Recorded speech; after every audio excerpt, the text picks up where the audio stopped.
Assalamualaikum warahmatullahi wabarakatuh. Kami di sini akan mempresentasikan tugas dari mata kuliah Geologi Dasar, yaitu dengan materi potensi sumber daya geologi dengan cakupan bahan materi. Yang pertama, kami akan membahas mengenai bahan galian geologi, dan yang kedua, kami akan membahas mengenai geohidrologi. Sebelumnya, izinkan kelompok kami memperkenalkan diri. Perkenalkan, kami dari kelompok 5 dengan jumlah anggota 4 orang. Yang pertama ada saya, Dena Juliani, dengan NIM 198210002. Kemudian yang kedua ada Teh Hanifah Kartikasari dengan NIM 198240003. Kemudian yang ketiga ada Teh Rismayanti dengan NIM 198230014. Dan yang keempat ada Teh Ratna Sartika dengan NIM 218250001.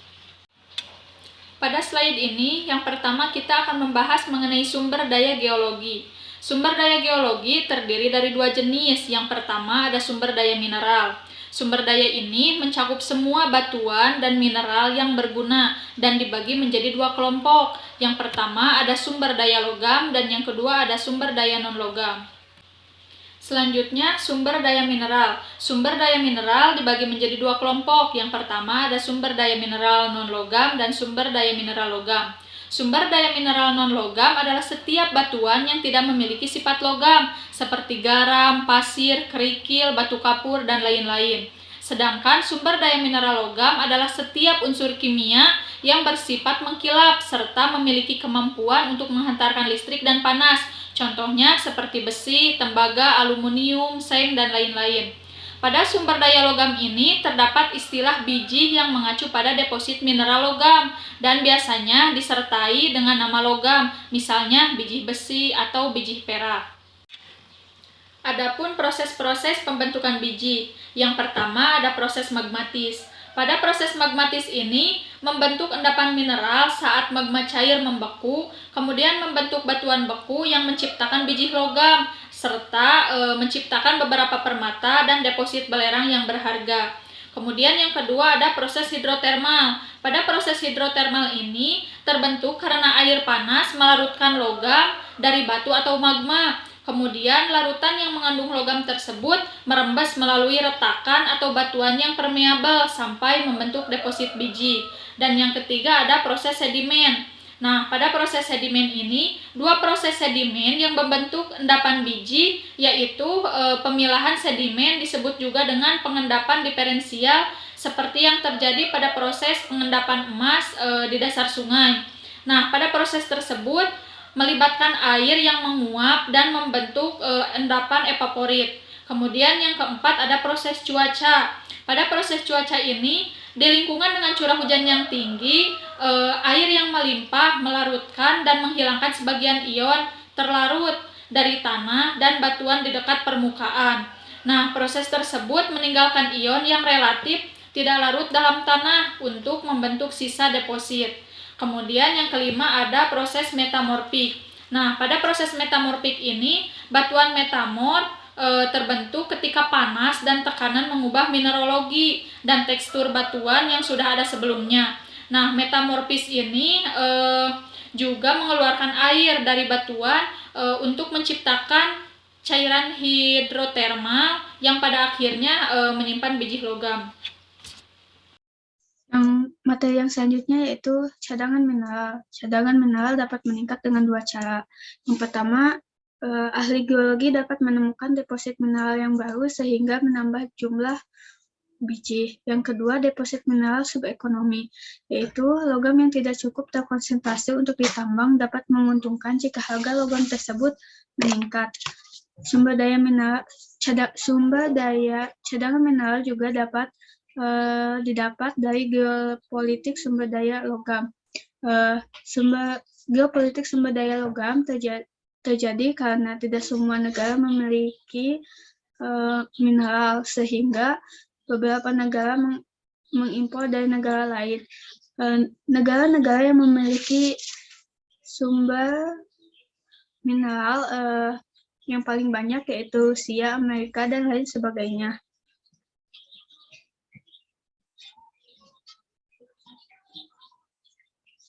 Materi yang selanjutnya yaitu sumber daya energi. Sumber daya energi merupakan sumber daya yang dimanfaatkan atau diekstrak menghasilkan bentuk energi yang dapat dimanfaatkan untuk kebutuhan yang lebih lanjut seperti batu bara, minyak bumi, gas alam, dan lain-lain. Batu bara, gas alam, dan minyak bumi adalah sumber daya energi yang paling sering digunakan. Batu bara terbentuk selama periode karbon antara 360 dan 225 juta tahun yang lalu. Lalu ada minyak bumi. Minyak bumi itu berasal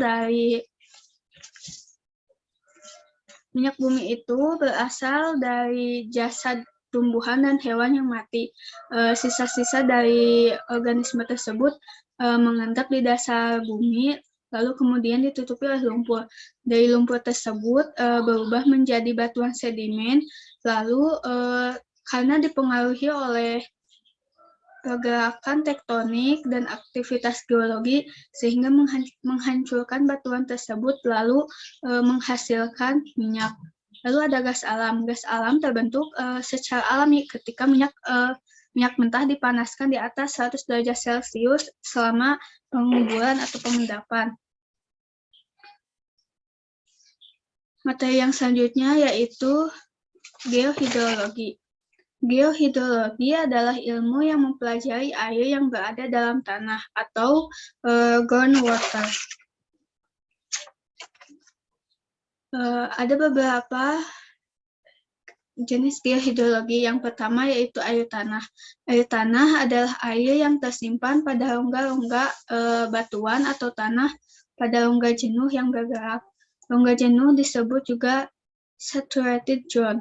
Lapisan yang mudah dilalui oleh air tanah disebut lapisan permeable seperti lapisan yang terdapat pada air atau pada pasir atau kerikil. Sedangkan lapisan yang sulit dilalui air tanah disebut lapisan impermeable seperti lapisan lembung atau geluh. Lapisan yang dapat menangkap dan meloloskan air disebut aquifer.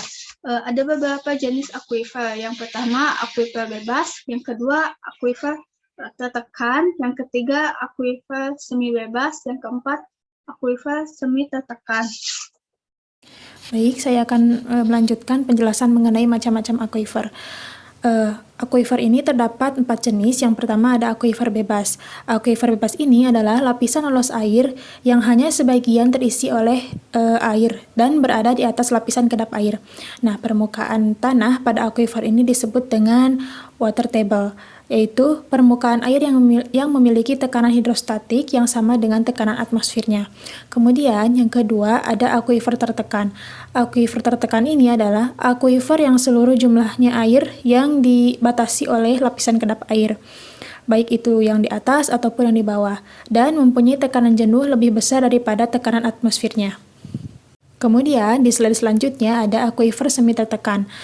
Aquifer semi tertekan ini merupakan aquifer yang seluruhnya jenuh air, di mana bagian atasnya dibatasi oleh lapisan semi lolos air, di bagian bawahnya merupakan lapisan kedap air. Kemudian yang terakhir ada aquifer semi bebas. Nah, aquifer semi bebas ini yaitu aquifer yang bagian bawahnya merupakan lapisan kedap air, sedangkan di bagian atasnya merupakan material berbutir halus hingga pada lapisan penutupnya masih memungkinkan adanya gerakan air. Kemudian di slide selanjutnya, aquifer ini ternyata dapat dijumpai pada beberapa lahan, di antaranya ada lintasan air, di mana lintasan air ini materialnya terdiri dari aluvium yang mengendap di sepanjang alur sungai. Bahan ini biasanya seperti pasir atau kerikil. Kemudian yang kedua ada lembah yang terkubur, yaitu tersusun oleh material lepas yang berupa pasir halus sampai pasir yang kasar. Kemudian yang ketiga ada dataran, yang keempat ada lembah antar pegunungan, di mana lembah yang berada di antara dua pegunungan yang materialnya berasal dari hasil erosi dan gerak massa batuan dari pegunungan yang berada di sekitarnya. Kemudian yang kelima ada batu gamping, di mana air tanah tertangkap dalam retakan-retakan. Kemudian yang terakhir ada batuan vulkanik. Nah, kemudian di slide selanjutnya ada intrusi air laut. Intrusi air laut ini adalah intrusi air asin yang berasal dari air laut, sehingga hanya terjadi di daerah pantai saja. Sementara intrusi air asin dapat terjadi di mana saja. Nah, intrusi sebenarnya akan terjadi karena adanya aksi. Dalam hal ini, pengambilan air tanah.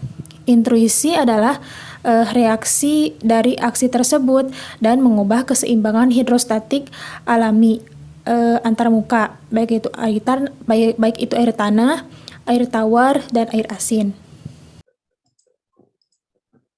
Proses intrusi air laut terjadi apabila kekuatan air tanah ke laut ini berkurang atau kecil, sehingga kekuatan air laut ke tanah yang besar ini menyebabkan proses intrusi ke daerah daratan. Aktivitas yang menyebabkan intrusi air laut yang pertama, penggunaan air tanah yang berlebihan, yang tidak sebanding dengan ketersediaan air di daerah tersebut.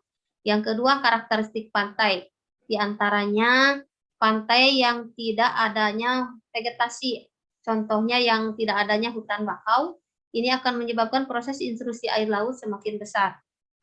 Dan batuan penyusun, kekuatan air tanah ke laut, serta fluktuasi air tanah di daerah pantai. Fluktuasi itu adalah selisih ketersediaan air tanah pada saat musim hujan dan musim kemarau.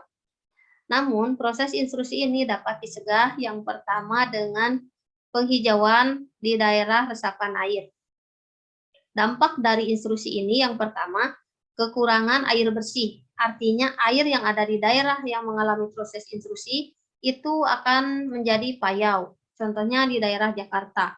Kemudian adanya bibit penyakit karena penduduk mengkonsumsi air yang tidak bersih.